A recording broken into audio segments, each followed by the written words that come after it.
yo voy. Hola, hola, buenas tardes, corriendo 1:26 de la tarde, hoy es domingo 3 de mayo, ya estamos en el mes de mayo, quinto mes de este 2026 y este es Pregonando Ideas por la Cultura del Pueblo, Creando Poder Popular. El compañero Alberto Petit no va a poder estar, pero estamos los compañeros Jorge Isaías González, compañero Antonio Méndez y bueno, mi persona Rebeca Yani Orobio. Y arrancamos porque a ver por dónde anda esto de la geopolítica, iniciando este quinto mes de este año convulso, complejo, frente a las dinámicas de guerra, vaya, la definición de guerra que los Estados Unidos ha determinado con este gobierno de Donald Trump para este año y bueno, todas las implicaciones que eso tiene en primer término en el campo energético, la plataforma energética mundial y la crisis que están ya atravesando distintas regiones en el mundo. Todavía, digamos, Panamá no, pero que eso puede llegar por estos lares. Y, hombre, todas las implicaciones para la economía global, que significa esta guerra que tiene, ya lo hemos dicho en el programa desde que inició hace esta guerra en febrero 28 y tiene ya más de 60 días, las implicaciones frente a los objetivos de expansión imperialista de los Estados Unidos y su nueva reformulación nacional con su doctrina Monroe. Y por el otro lado, bueno, los objetivos propios de Israel y concretamente el proyecto sionista que encabeza Netanyahu, que además es un proyecto desde fuera de Israel, concretamente, que va más allá, ¿eh?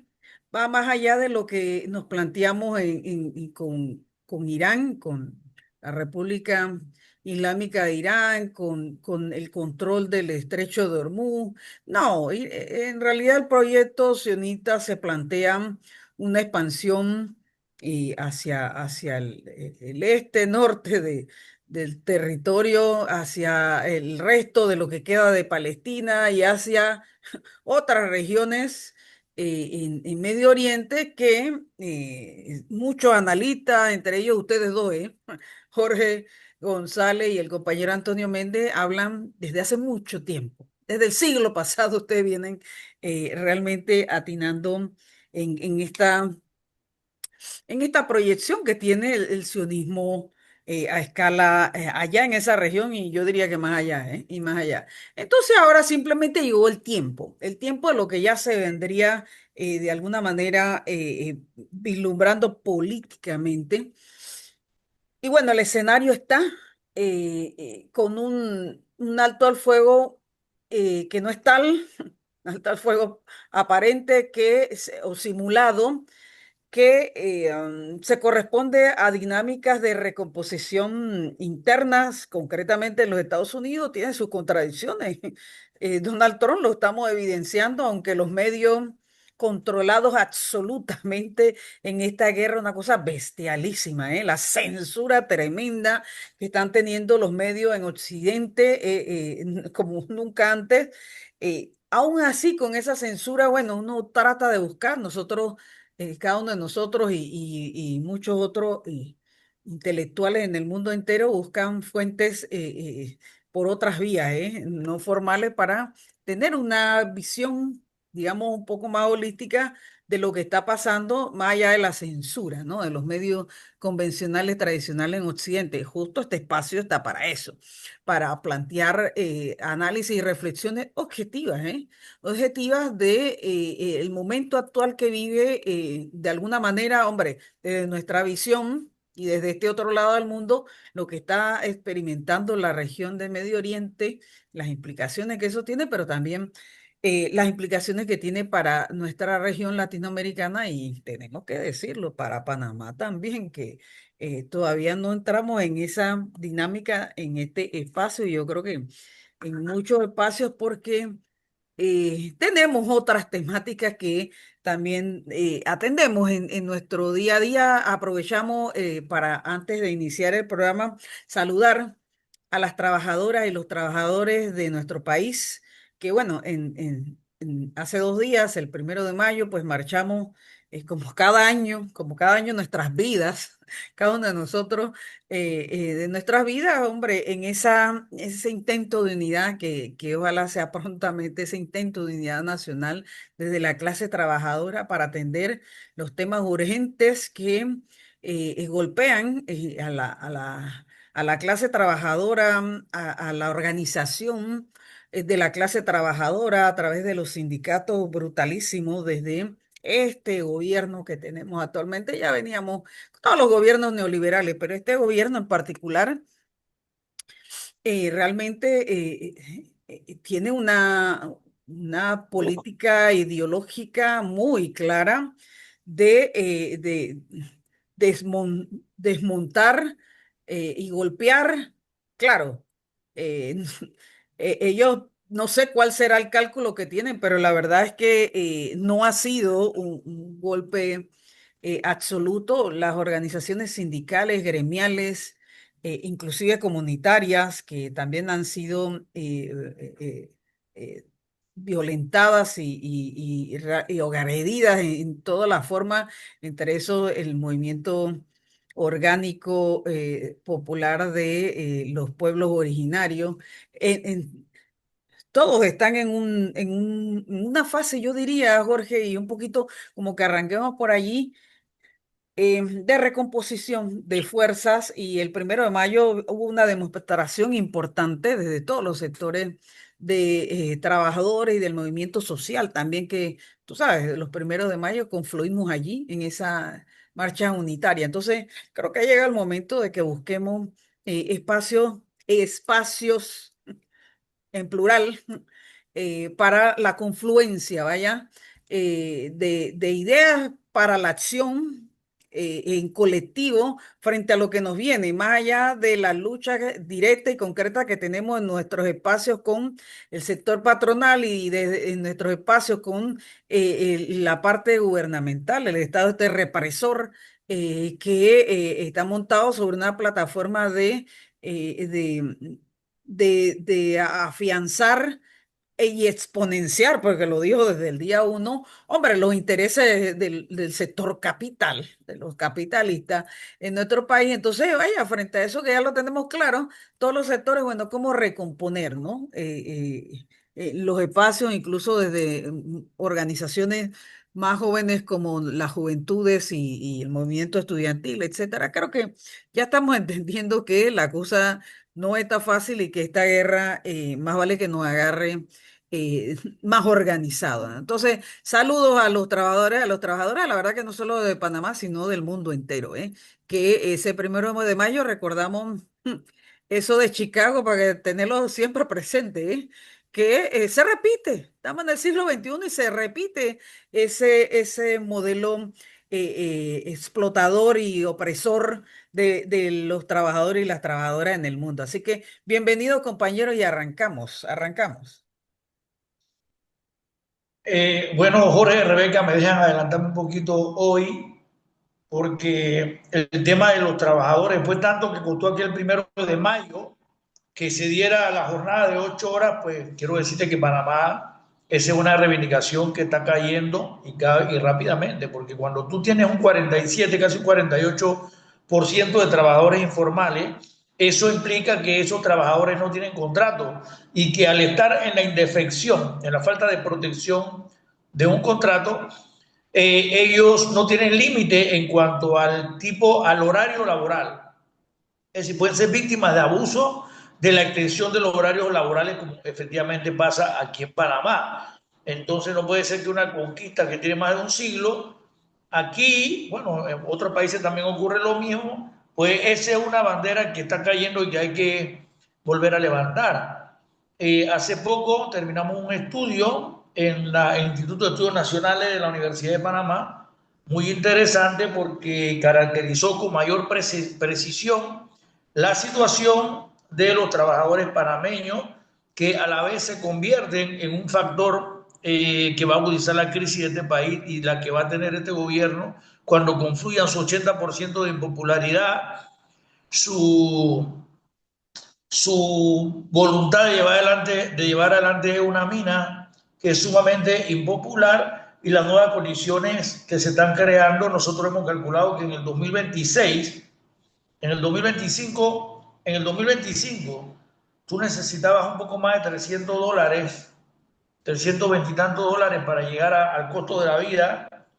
Ahora, da la nueva inflación que aparece en este estudio como una estimación que va a ser entre el 6 y el 12%, ya la inflación, ya el aumento de salario anterior no había sido suficiente, con mucho, para cubrir el costo de la vida en este país, ¿no? El costo de la vida en este país estaba por 200 y le faltaban como 220 o 130 dólares para llegar al costo de la vida, o sea, la mediana de salario, le faltaba eso, ahora le falta 320 y tantos en, en el 2025, en septiembre, pero con el factor inflacionario que tenemos ahora, vamos a tener la situación de que va a costar más de $400, el costo de la vida va a estar por encima de los $400 y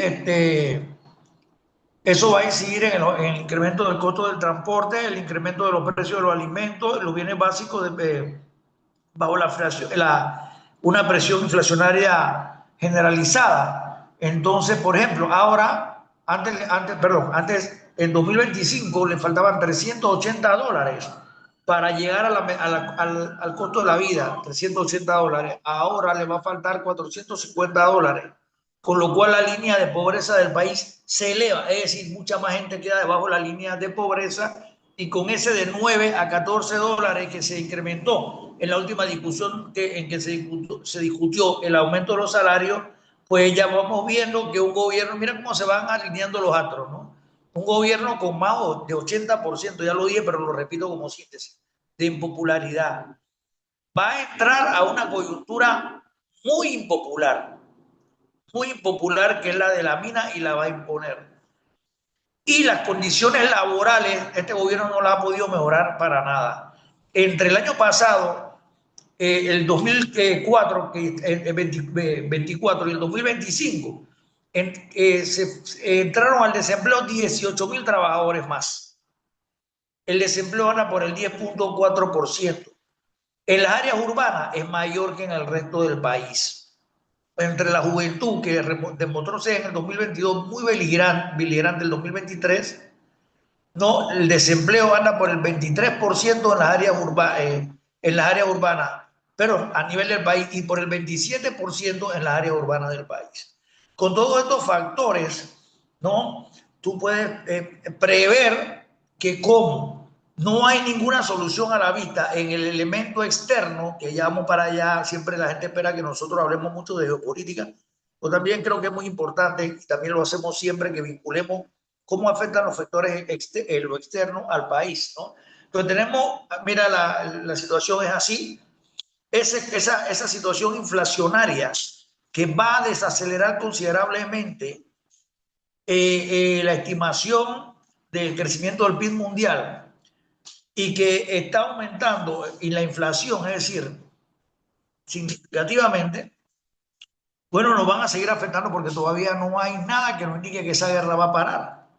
De tal manera que si en un país como Panamá llegáramos a tener un 12% de inflación, un país que casi nunca pasa del 3%, 2% anual, Panamá es un país que históricamente la inflación en relación a otros países es baja, más no quiero decir que es una inflación baja. Entonces todos esos fenómenos se están alineando, y todavía sin ninguna perspectiva de que la situación termine, ¿no? Y son cosas que tenemos que tener en cuenta, porque el pueblo lo siente y lo habla, independientemente de los balances que presenta el gobierno. El gobierno le dice elegantemente, porque no le importa los dos Panamá, ¿no? No le importa al gobierno de los dos Panamá, que tiene crecimiento aquí, crecimiento allá, que si compró 600 millones. Pero como todavía sigue la fractura entre la economía de arriba, por ejemplo, con esos ingresos extras que tiene el canal, y la economía del panameño común, entonces ese crecimiento, que es para menos del 10% de la población, no tiene nada que ver con el resto del país. Y yo creo que lo que vamos a tener mucha preocupación de ese 10%, o sea, que nos buscamos una manera de equilibrar el tema de los ingresos que recibe la población. De hecho, con lo que está pasando, está cambiando la propia estructura social del país. La clase media continúa desplomándose, que eso es algo, y además, con esto voy a cerrar con este fenómeno, la pobreza laboral está en una amplia expansión. ¿Qué quiere decir la pobreza laboral? Que gente que antes buscaba trabajo no lo encontraba. Ese era un problema. Ahora tú puedes encontrar un trabajo y no te sirve para salir de la pobreza. O sea, puedes trabajar 8 horas y no te sirve, o más, porque no tienes contrato, y no te sirve para salir de la pobreza. Ese factor es especialmente frustrante para los pueblos, para los que hemos estudiado historia estructural. Historia estructural es una corriente que vuelve a tomar auge, ¿no? Después que se hicieron los grandes modelos históricos y se trató de terminar la estructura, pues ahora tenemos estos factores. Entonces, eh, es muy importante que el país calibre, como lo están calibrando otros países del mundo, cuál es su relación con Estados Unidos. Absolutamente importante, porque solamente desvinculándonos de la relación de los Estados, con los Estados Unidos tal y cual la llevamos ahora, podemos buscar soluciones. Dentro de la fórmula, dentro del paradigma en que nos mete el modelo de sujeción y con las características que nos mete Estados Unidos en su visión del mundo, el mundo desde el Washington de Trump, Panamá no tiene ninguna solución, ninguna, porque no lo tienen ellos, porque no lo tienen ellos. O sea, allá la alta autoridad de la Unión Europea han dicho públicamente que Estados Unidos no tiene plan. Entonces eso es algo así como seguir un loco, pues, ¿no? Utilizando un término más vernacular. Y eso preocupa mucho porque si la caldera del presidente, con un 80% de popularidad, la paila está bastante tibia con todos los fenómenos que estamos teniendo, él desconoce totalmente porque son personas que no pueden calcular. Mira, por ejemplo, a ver, desde que llegó hasta acá tiene más de 3.200 miembros de la Fuerza Pública Nueva, pero eso no para ni siquiera la delincuencia en los barrios como lo estamos viendo. ¿Me explico? Entonces, yo creo que tenemos que revalorar la situación y bueno, sí, quisiera pues que ampliáramos nuevamente, como siempre nos corresponde, el tema de la situación geopolítica. Mira, interesante empezar nuestro análisis del día de hoy en función de esta conmemoración, una conmemoración más del Día Internacional del Trabajador y la Trabajadora. Y bueno, los retos que tiene la clase trabajadora panameña, centroamericana, latinoamericana, yo diría que del mundo entero, porque no es nada más del sur global. Y frente a esta crisis de la hegemonía, como bien lo planteas tú, Toño, de la hegemonía del mundo unipolar, como lo entendíamos hasta hoy, con un control del poder que, vaya, por supuesto que permeaba desde lo militar, lo económico, lo político, bueno, y en todos los ámbitos de el poder estadounidense, bueno, hoy en cuestión en todos los terrenos, en absolutamente todos los terrenos, en otras latitudes, como bien lo acabas de decir tú muy bien, Toño, se están replanteando cuál es su relación con ese hegemón que hoy pone en cuestión el futuro, hombre, el futuro no solamente de la economía de cada una de esas naciones, que deberíamos nosotros estar en esa misma reflexión, de la economía, del modelo económico que tenemos frente a esa alianza con los Estados Unidos, sino, hey, de lo más vital, que es de la vida y la cotidianidad de los trabajadores y las trabajadoras en cada uno de nuestros países. Realmente esa es la reflexión que deberíamos estar haciendo todas y todos en el marco de justamente este 1 de mayo. Entonces, yo creo que llegó el momento desde la realidad panameña, la realidad latinoamericana, que más allá de ese ejercicio político que tenemos de si tenemos gobiernos de derecha, de extrema derecha, que abrazan el neoliberalismo que ya está fracasado totalmente al 2026. Ya nadie cuestiona eso. Gobiernos que además están plegados y sometidos y sojuzgados a los intereses del imperialismo estadounidense frente a la amenaza ideológica que significan gobiernos de izquierda con toda esa política y toda esa propaganda necia hombre, que por muchas décadas en los Estados Unidos se, se programó en nuestros países y en todas las regiones del mundo a decir que el socialismo y los gobiernos de izquierda eran negativos frente a el interés particular, porque ni siquiera colectivo, la verdad que nunca han mentido en ese sentido, y que, bueno, las necesidades personales y particulares debían estar por encima de lo que le pasa a tu vecino. Bueno, esa filosofía que ha estado instaurada por 80 años y más, pero bueno, hablemos de 80 años en la América Latina, en Panamá, es lo que está hoy en cuestión y en el mundo entero. ¿Qué clase de modelo de desarrollo de sociedad queremos seguir teniendo en nuestras realidades frente a ese hegemón que ya no representa, que ha dejado claro que no se puede defender a sí mismo, no puede defender sus intereses, mucho menos puede defender a nadie, eso en lo militar, y vaya, se trastoca hacia abajo todo ese imaginario, ¿verdad?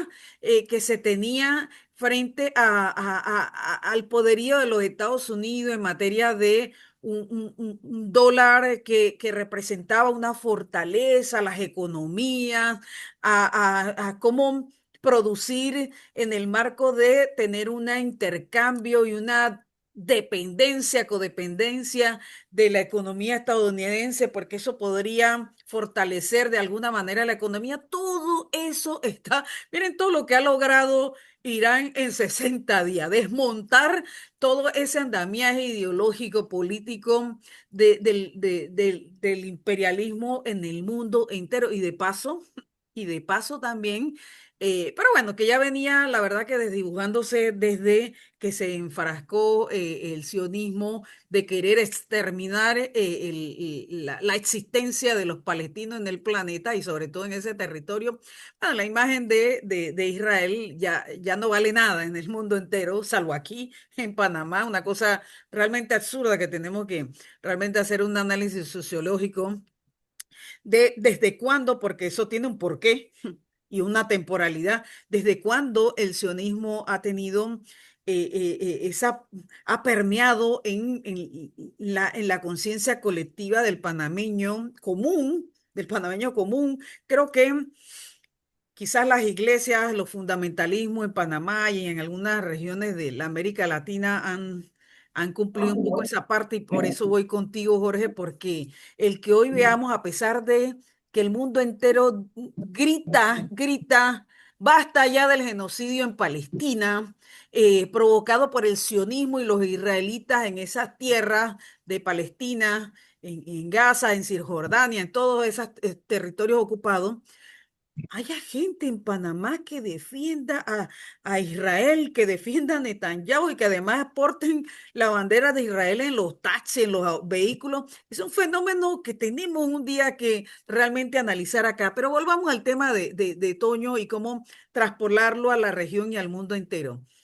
60 y tantos días después, 64, 65 días que llevamos hoy de esta guerra, han servido para desmontar esa magnificencia militar de los Estados Unidos, esa magnificencia del dólar o del petrodólar. Ya ves, los Emiratos Árabes Unidos dijeron hasta aquí López, con todo lo que eso implica. Eso implica, ellos tienen compromiso, ¿eh? Ellos tienen compromiso que habrá que ver cómo se van a deshacer de esa contrapartida con la inversión que tienen en los bonos del Tesoro fracasado de los Estados Unidos, una economía absolutamente quebrada. Solo de las tres empresas, las grandes empresas, esas que miden la estabilidad financiera de los países, solo faltaba una por decir que los Estados Unidos tienen una deuda impagable. Bueno, ya lo dijo.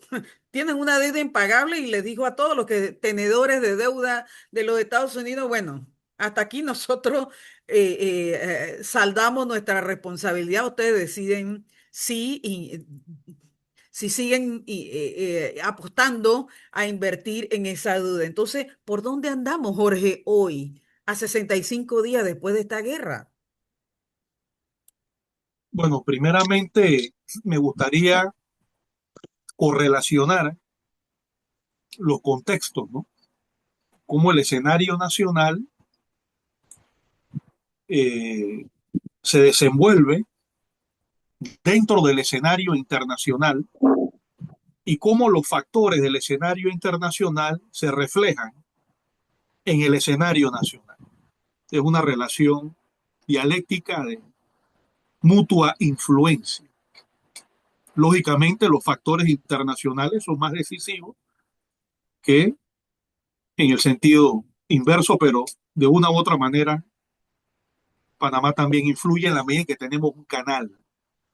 Y ese canal es un elemento determinante en la narrativa y en la estrategia global y hemisférica de retoma de la hegemonía y de las prácticas de dominación de Estados Unidos de Norteamérica, no solamente contra China, o sea, es una estrategia contra todos los factores globales que en distintos lugares del mundo, inclusive sus propios aliados, de una u otra manera, desafían la supremacía absoluta de Estados Unidos, de Norteamérica y de la élite que actualmente ejerce el poder político del Estado.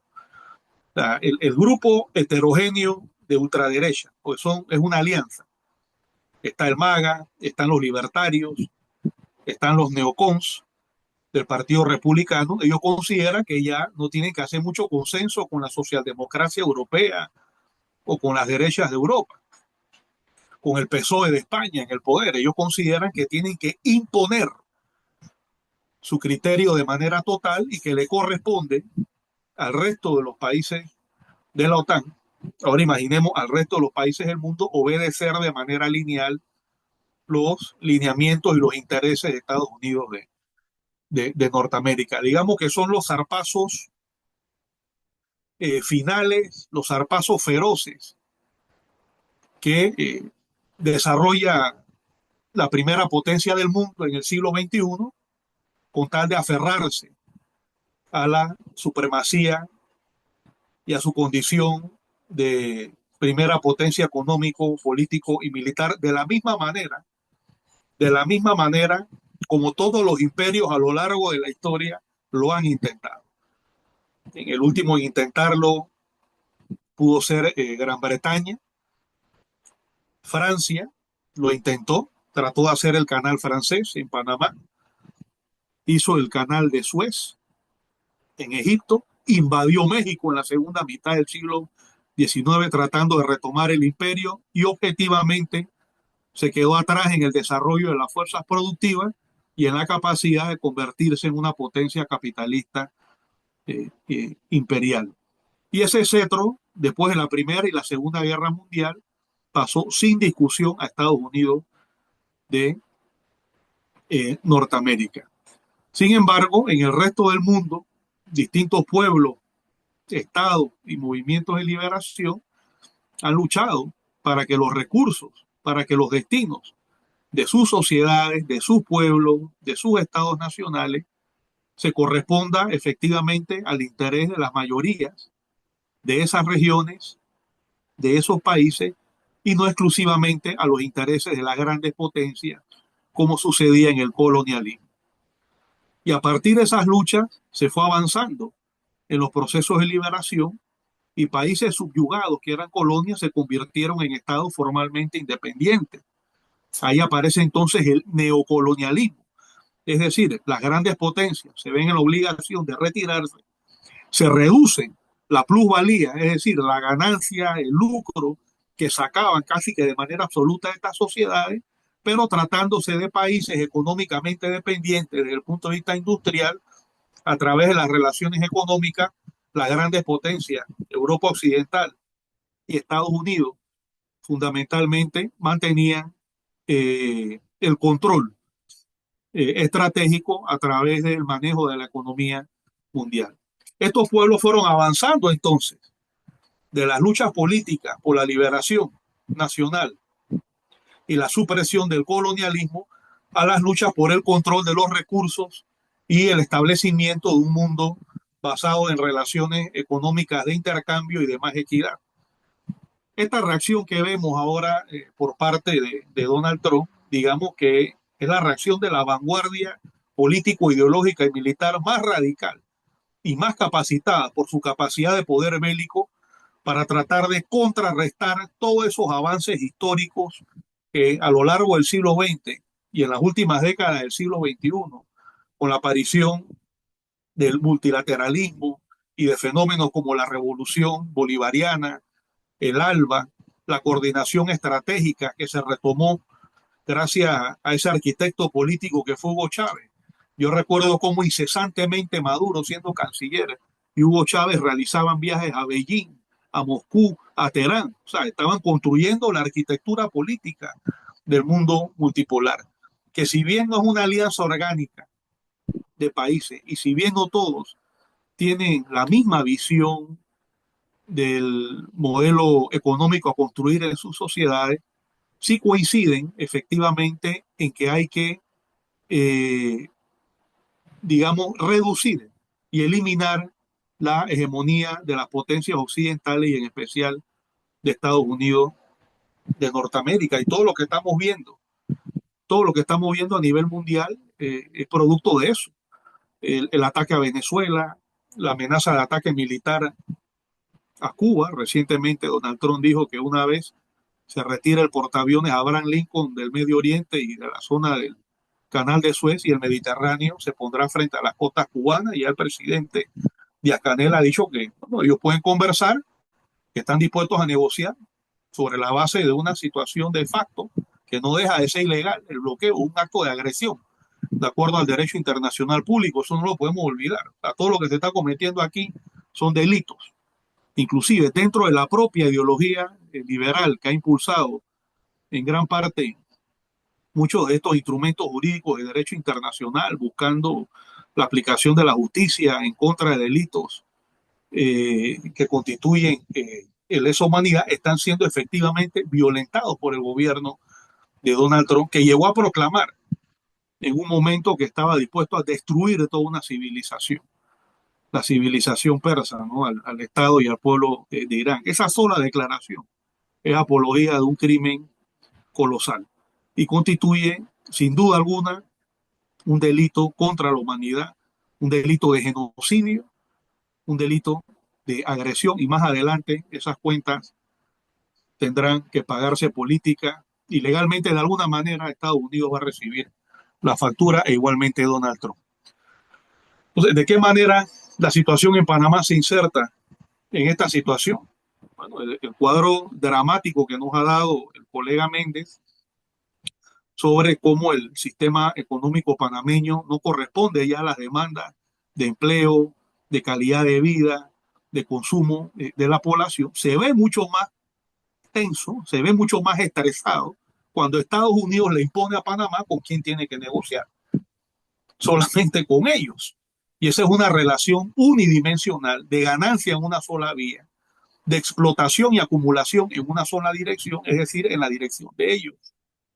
Tanto así que a finales del gobierno de Varela vimos cómo el conjunto de la burguesía panameña viajó a China buscando oxigenar el modelo económico panameño, buscando ver cómo diversificaba la economía de tránsito, tomando en cuenta que el boom de la ampliación del canal se había acabado, que ya había quedado hace 20 o 30 años atrás el boom económico producto de la reversión de la antigua zona del canal a manos panameñas, y que de una u otra manera las inversiones chinas podían venir a dinamizar en el área de tránsito y en el sector logístico panameño podían dinamizar eh, el modelo. Bueno, pero ya vimos cuál ha sido la reacción de Estados Unidos.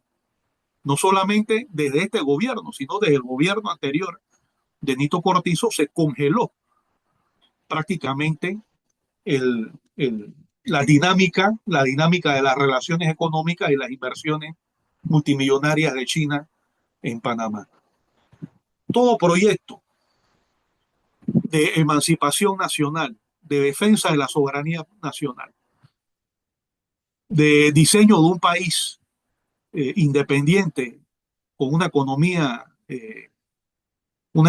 floreciente que garantice progreso para nuestro pueblo, necesariamente tiene que implicar una relación con todas las potencias y todos los pueblos del mundo, no solamente con Estados Unidos de Norteamérica.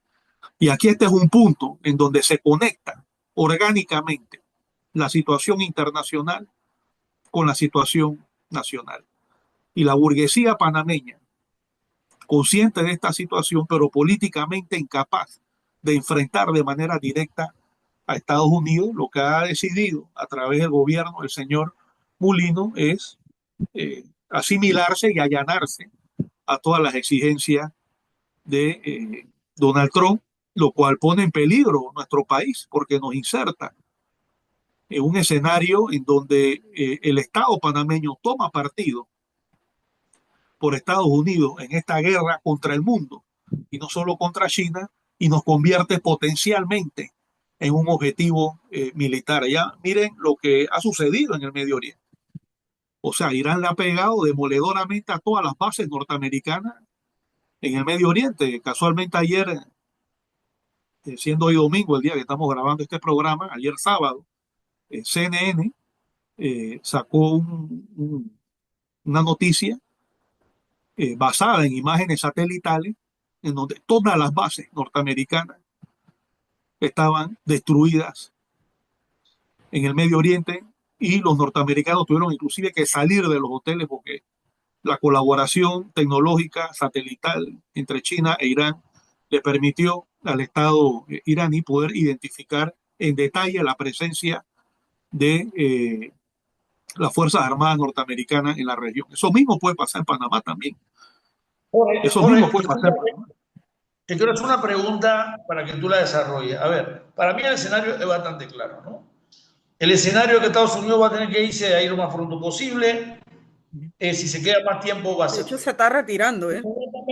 Inmediatamente, Rebeca, disculpa, inmediatamente el mundo árabe va a tener que negociar no solamente con Irán, sino que vaya, queda a su hacha en Asia y lo primero que van a hacer es deshacerse del dólar como moneda de intercambio y van a empezar a actuar con la macroeconomía asiática, porque todos los Correcto. grandes monstruos que enfrentan a Estados Unidos, eso va a poner a Estados Unidos en un tremendo problema con el tema de su deuda, porque ahora ya no va a poder generar más dinero a su ancha. Me explico, porque ya nadie va a vender petróleo en dólares. O bueno, algunos lo harán. Una buena parte sí. Europa se va a ver obligada a bajar el tono con Rusia para buscar una alianza económica con Rusia y ya algunos de ellos se van decantando nuevamente a recuperar las relaciones que se venían construyendo con China. Pero entonces Estados Unidos va a verse obligado a un repliegue regional, ahí voy llegando, que ya está teniendo, ya empezó. Correcto.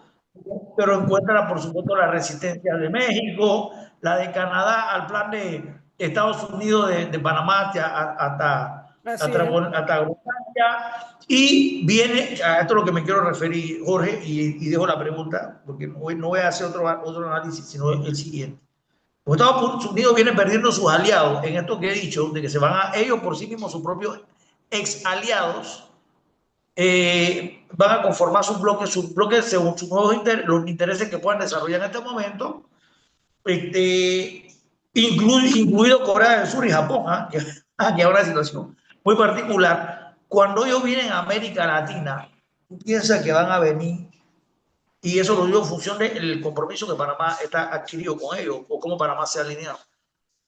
En la violencia de los Estados Unidos, si esté Trump o no esté Trump, porque así como Trump tuvo que ver el tema de China y todo lo demás, la forma de intervenir es lo que nosotros podemos discutir, pero a ver, no hay nadie en Estados Unidos, no hay ningún presidente que pueda venir de Estados Unidos que no esté obligado a enfrentar la realidad geopolítica de los Estados Unidos, ¿no? Frente a este contexto, ¿qué esperas que pase en América Latina con la regresión que ya se está dando, pero que digamos que ahora en el escenario que ya Estados Unidos ha venido bajando en el escalón, ¿no? En los escalones del podio global, que estaba era arriba, ahora, ¿qué tú piensas que debemos esperar en América Latina y en Panamá? Muy bien, buena pregunta. Esta derrota es una derrota, por más que sigan bombardeando y sigan atacando Irán, Es más, pueden lanzar una bomba atómica y es una derrota porque el tema no es estrictamente militar ni estrictamente económico. Hay quienes dicen, por ejemplo, que China se ve afectada, claro que sí, pero la dirección estratégica y el análisis dialéctico marxista del Partido Comunista Chino no ve las cosas en una sola dimensión.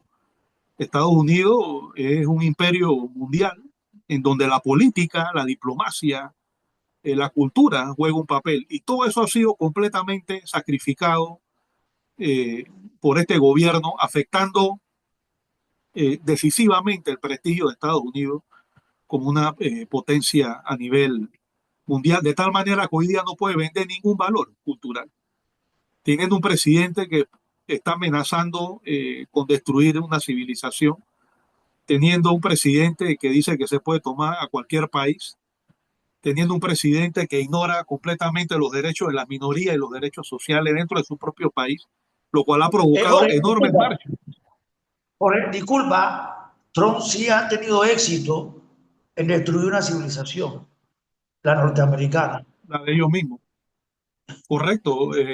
Cuando un Como lo hizo imperio no es Roma. capaz, correcto, cuando un imperio históricamente hablando no es capaz de vender ilusión, de vender esperanza, así sean demagógicas, cuando ya pierde sentido todo su simbolismo de La grandeza, hegemonía. etcétera, y solamente se aferra a lo militar, a través de lo militar no puede controlar el desarrollo del mundo, que es sumamente complejo y contradictorio.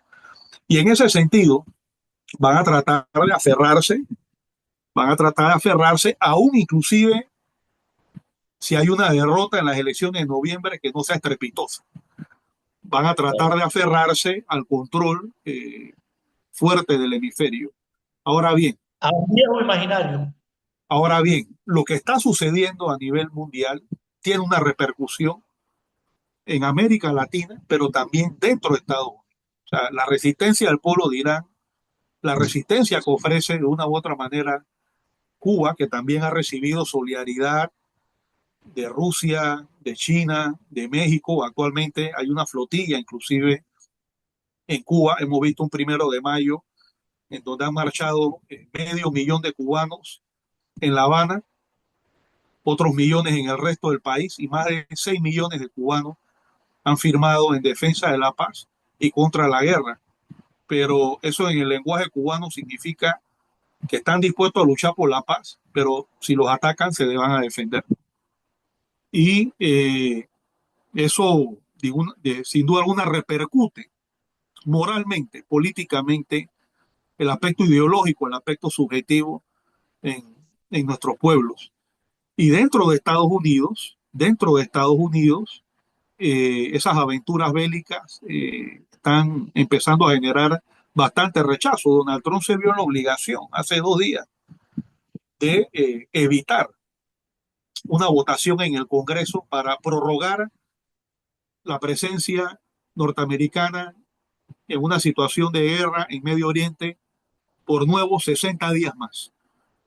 Lógicamente, él puede realizar una que otra operación, pero no puede sostener la discusión política ni públicamente, ni en el Congreso, ni en la sociedad norteamericana. Más del 60, casi el 70% de la población de Estados Unidos rechaza la guerra, vienen las elecciones, Donald Trump no se puede reelegir, me imagino que hay muchos republicanos que sí quieren eh, hacerlo y sin duda alguna no le es fácil a Estados Unidos ese plan de tratar de convertir a América Latina nuevamente en una especie de colonia sin voces críticas, sin rebeldía, suprimiendo completamente nuestros procesos de lucha por la independencia y la emancipación nacional. En el caso nuestro, en el caso local, las fuerzas patriotas que de una u otra manera se hacen sentir a veces de manera dispersa, es importante que se unan.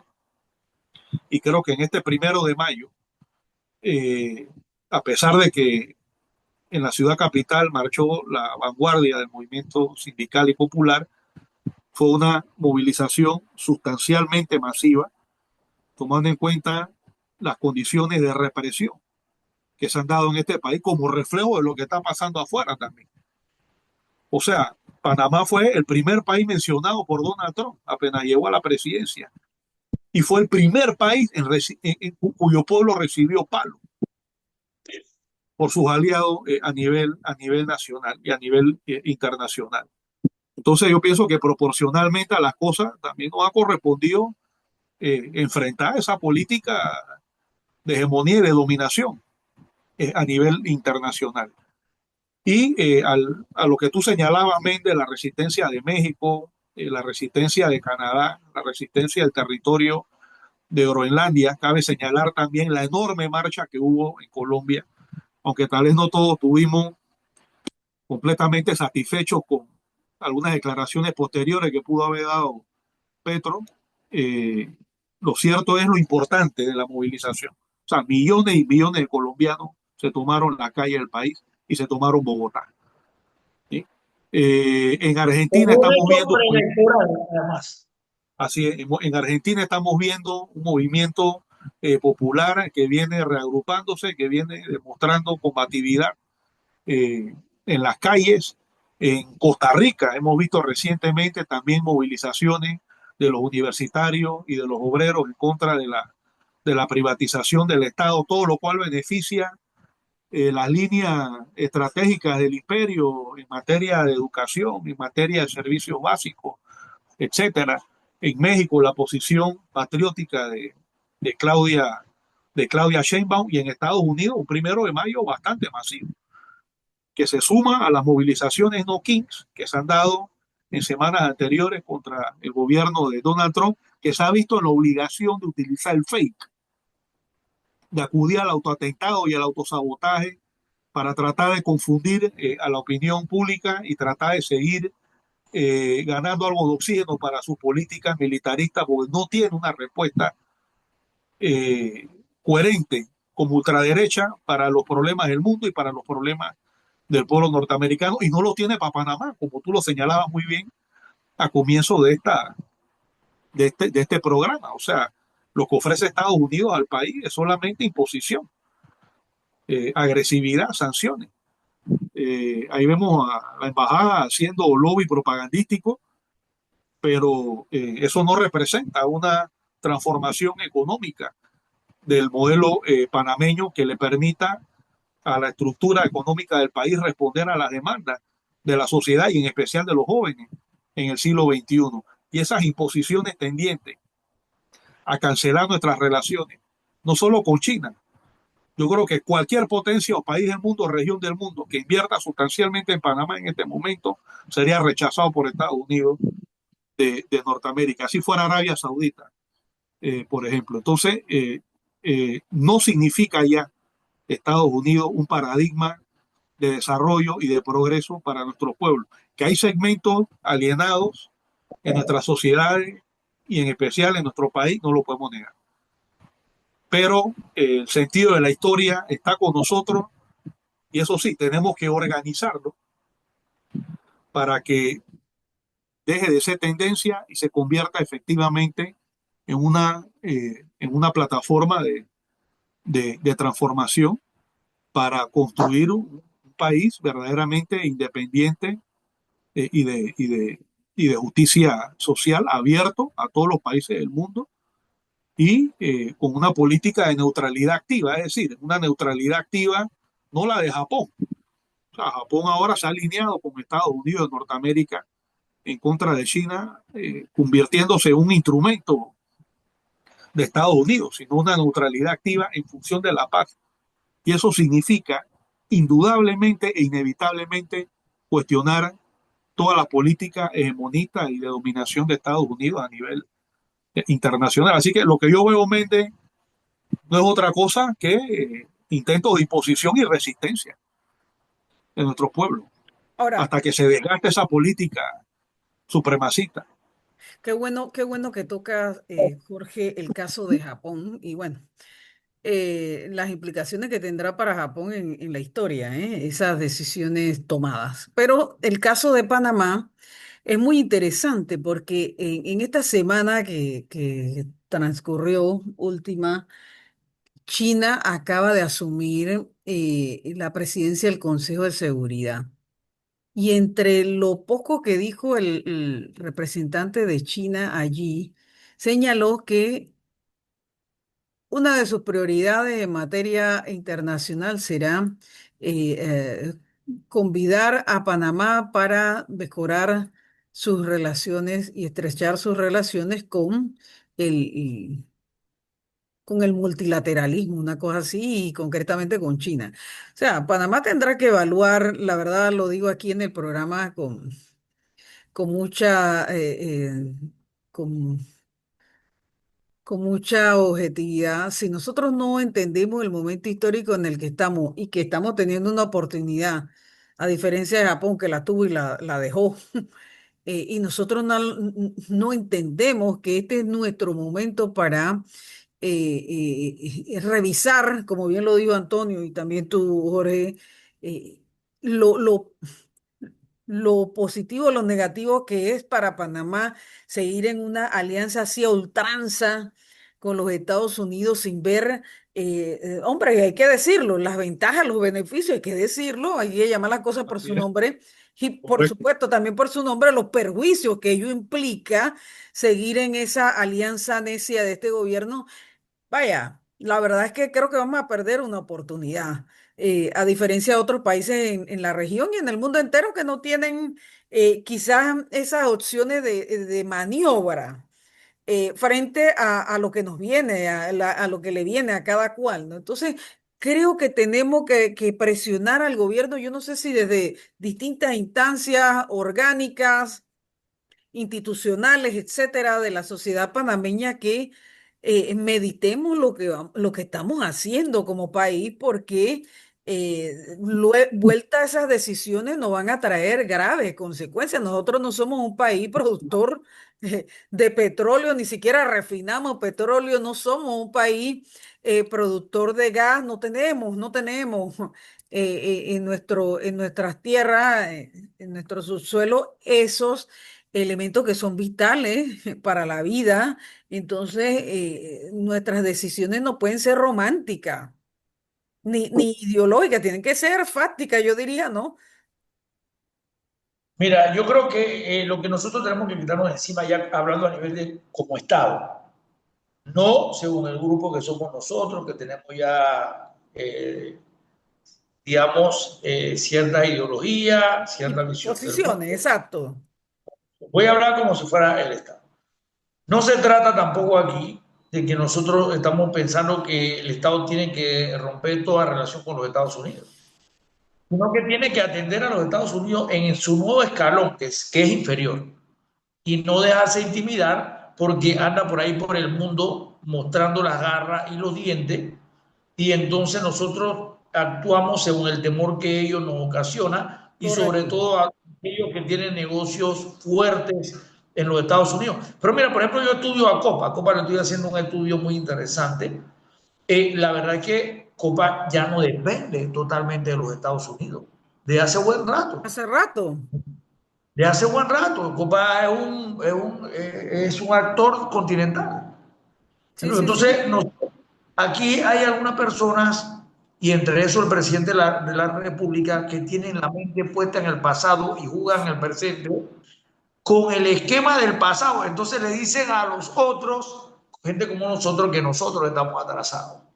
Y nosotros hoy estamos haciendo aquí un análisis geopolítico que probablemente todo el equipo de la Cancillería sea incapaz de realizar, porque tienen un liderazgo que sí está enclavado en el pasado, ¿no? Y que piensan, están todavía con la hegemonía de los Estados Unidos en la cabeza y todavía ven dónde tienen los negocios empresarios, etcétera, y no ven el todo, no ven el tablero, ¿no? De esa perspectiva yo creo que es claro que viendo como Estado, Panamá tiene que tener, y es lo que hemos venido diciendo siempre todos aquí, Panamá tiene que diversificar sus relaciones y Claro. entender el sentido que tenemos. Pero tú no puedes permitir que alguien pretenda controlar los escenarios donde tú generas negocios y ganancias. Mira, estoy hablando como si fuera yo un capitalista que Mira, no lo soy, Toño, pero eso es lógica del país. y en Ah, ese sentido hay que dar datos precisos para entender esto que tú estás hablando y esta preocupación genuina que tenemos desde la postura del Estado panameño. Hay Claro. información que de esta guerra que ha sido censurada desde el día uno, pero en esta semana y en estos últimos días ha venido liberándose información que estaba censurada. Y ahora los medios occidentales, esos tradicionales de Occidente, pues están dando a la luz mucha información que no nos permitía, no le permitía a Panamá y al resto de los países de de América Latina y en todo el mundo, vaya, tener una visión mucho más completa de la Mucho implicación del esto. impacto de esa guerra. Pero ahora con esta información, imagínate, ya está confirmado por los medios tradicionales que 16 bases militares que tenían los Estados Unidos en la región fueron absolutamente destruidas. Y las que no fueron destruidas totalmente quedaron bien dañadas. Y, inhabilitadas. Entonces, hoy, por cierto, hoy domingo, formalmente, Emiratos Árabes, Arabia Saudita, Qatar Ajá. y Kuwait, cuatro países Ujú, de la región, ujú. dijeron hoy, 3 de mayo, que le prohíben terminantemente a los Estados Unidos y al ejército utilizar su territorio, su Qué espacio película, aéreo, y de ninguna qué manera le van a película, qué permitir. película. Digo, Después de que ya fueron destruidas las fuerzas militares. Los tipos quieren que se abra el Golfo, los tipos quieren sacar su petróleo, Claro. los claro, tipos quieren... claro. Entonces, O sea, porque tú lo mires, porque tú lo mires, porque tú lo mires, los Estados Unidos están... Yo te voy a decir que, de veras, aquel que dio por primera vez que es más peligroso ser amigo de los Estados Unidos que ser enemigo, cada vez se... eso lo dijo se Henry Kissinger, lo dijo Kissinger y no se equivocó. pero y No entonces seas nosotros amigo de estamos ellos. cometiendo el mismo pecado. Este gobierno comete el mismo pecado, muere por la mitad de los Exacto. Estados Unidos, Mismo que mi muere por ley, o sea, lo que nos espera, lo que nos Apa- espera. Aparte de claro, que porque los amigos consumen más. otros hechos Sí, internacionales notorios, por ejemplo, fueron la declaración del canciller alemán, que después trató de guabinear la vaina, pero lo dijo, ya lo había Lo dicho. que dijo. Irán había humillado a Estados Unidos de Norteamérica. Creo que también una noticia importante es la salida de Omán, si no me equivoco, Exacto. de la Organización de Países Exportadores de Petróleo y de Emiratos la Árabes, OPEP, Emiratos y de la Árabes, OPEP Plus, lo cual Emiratos implica que Árabes. hay una pérdida de hegemonía de Arabia No, ya Saudita se van a ir sumando varios. Después de en la Emiratos se van a ir península, sumando. en la península arábiga. También, bueno, la declaración Bueno, y la de declaración también de la señora esta von der Leyen esta semana que dice que Europa se prepara para también entrar en negociaciones bilaterales con Irán y bueno, pagar en la moneda que digan, pues así, la moneda que diga, en la correcto. moneda que ellos Es digan. es una derrota estrepitosa de Estados Unidos, Estrepitosa, sí. Y una operación militar, generales con mucha experiencia, con vasta experiencia, que todavía estaban en una operación servicio. militar que era parte de una estrategia, pero que tácticamente fue diseñada de manera horripilante o ejecutada de manera horripilante, o las dos cosas, y ahora provoca esta situación estratégica, este bache en el poder norteamericano a nivel No, global que y afecta dicen que el también desastre en Israel, que también está un poco bajando la censura brutal que hubo en Israel, la Fox News ya dijo que los números del en el Líbano. impacto son Bueno, brutales. otro hecho importante también es la posibilidad de que en algún momento se produzca un enfrentamiento de dos potencias regionales en Oriente como, como coletazo de toda esta situación entre Turquía eh, e Israel, ¿no? ¿Sí? Sí, También pero lo que yo veo ahí, ese lo que yo proyecto veo del ahí gran, es que Israel ese tendría un proyecto, gran problema de enfrentar a Turquía ahora con lo que le ha pasado en el Líbano con Hezbollah. claro, ese proyecto del gran Israel complementario Se hunde. al, al de Estados Unidos a nivel mundial choca con el de la burguesía turca, ¿no? Que aspira a convertirse en un poder regional, más ahora que Irán se ha ganado la admiración de las masas árabes a nivel... Sí, porque ahora viene el tema de los chiitas, ahora viene el tema de los chiitas en estos países y tengo entendido que Irak ha cambiado, se ha movido también mucho en su posición a permitirle a Irán, hasta eso se ha discutido ya, el uso de su territorio para enfrentar directamente a Israel. Lo que va a Oh, sí. intentar Estados Unidos con estas negociaciones entre el gobierno de Líbano y el gobierno de Israel es tratar de provocar una guerra entre el gobierno libanés, perdón, contra la guerrilla patriótica Sí, pero es que ya libanesa. no tienen con qué enfrentar ni al Pero Líbano, ¿no? realmente es muy difícil, ¿no? Está complicado Pero para yo ellos. creo que uno de los resultados que vamos a Miren, ver es gente, que quizá pero ya nos eh, pasamos unos minutos del programa y eso, ustedes saben que tenemos que respetar el tiempo de nuestros oyentes. Antes de irnos, interesante toda la reflexión de esta semana. Yo cierro, gente, porque Adelante. empezamos por Panamá y terminamos con Panamá. No solamente en el escenario frente a Estados Unidos y nuestras relaciones con Estados Unidos, sino el escenario regional. Creo que no estamos, el gobierno no está atinando, más bien anda errático en nuestras relaciones internacionales en la región.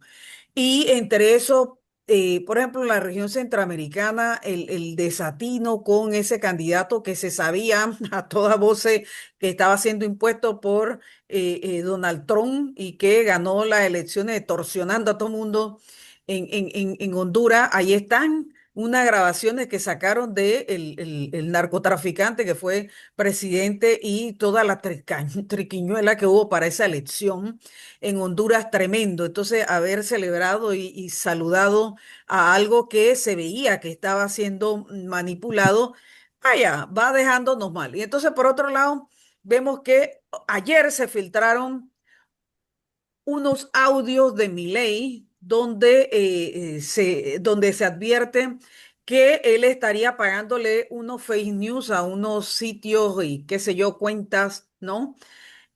Para hacerle campaña en contra de la política interna y exterior de Claudia Sheinbaum en México y de Petro, de Gustavo Petro en Colombia. Y nosotros con esa relación de este gobierno con la política exterior de Milei también nos deja mal parados con estos otros países hermanos. Entonces, vaya, la incongruencia, la incoherencia desde el Ministerio de Relaciones Exteriores de Panamá muy delicado, muy peligroso. Después de que pase lo que tenga que pasar con esa guerra, nosotros seguimos aquí, pertenecemos a esta región. Entonces, también un llamado de atención, lo que dice Toño, lo que dices tú, Jorge, a el gobierno, sentarla, que dejen de discutir tonteras que están discutiendo para hacerse de las riquezas que cada 5 años a eso se dedican la clase política empresarial y corrupta de este país, eh, y que atinen más porque las consecuencias pueden ser muy peligrosas, muy temerarias de posiciones que tengamos en contra de el derecho inalienable a la autodeterminación de los pueblos de nuestros países. Bueno, ni hablar de la barbaridad que llevamos con la relación con Venezuela, con Cuba. Entonces, vaya, meter más clavos con México ahora, con Colombia no nos lleva para ningún buen camino nuestras relaciones en la región. La verdad es esa. Entonces, nada, podríamos seguir conversando, compañeros, pero lo dejamos para la próxima semana porque esto continúa, el escenario sigue, yo diría que esclareciéndose, ¿eh? Yo diría que esclareciéndose porque ahora las grandes cadenas occidentales tienen más acceso a los datos reales de lo que ha sucedido en 60 días nada más, ¿eh? Pero que es de tal dimensión que toda esa información que va a ir saliendo a partir de este lunes en los medios realmente va a impactar al occidente y al mundo entero y tenemos que estar preparados para ello. Yo no sé, los Estados Unidos, o los estadounidenses, yo diría que emocionalmente tienen que prepararse para ese impacto, pero en el caso de la América Latina, hombre, ese aliado derrotado, como para qué nos sirve. Creo que tenemos que terminar por ahí. Saludo a las cubanas y a los cubanos en resistencia frente al nuevo embate del imperialismo. No, la revolución vencerá una vez más, vencerá después de 6 décadas. Así que un fuerte abrazo para los cubanos, las cubanas, para los palestinos en resistencia, hombre, también para los iraníes en resistencia y para todo el sur global en resistencia. Y bueno, nosotros y nosotras a las tareas internas desde nuestras organizaciones. Nos vemos y nos escuchamos la próxima semana. Esto fue Pregonando Idea por la Cultura del Pueblo, creando poder popular. Chao, chao. Chao. Saludos, saludos, saludos.